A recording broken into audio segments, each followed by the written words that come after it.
খালেদা জিয়া ছিলেন গণমানুষের নেতা। নাগরিক শোক সভায় বিশিষ্ট জনেরা তার দেখানো পথ অনুসরণের তাগিদ।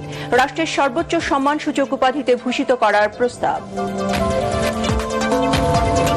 11 দলীয় জোটে যাচ্ছে না ইসলামী আন্দোলন মুখপাত্র গাজী আতাউর রহমান। এককভাবে 268 আসনে নির্বাচনের ঘোষণা। আলোচনার পথ এখনো খোলা আছে জামায়াত ইসলামী। গণভোটে হ্যাঁ এর পক্ষে রায় দেওয়ার আহ্বান প্রধান উপদেষ্টার প্রেস সচিবের।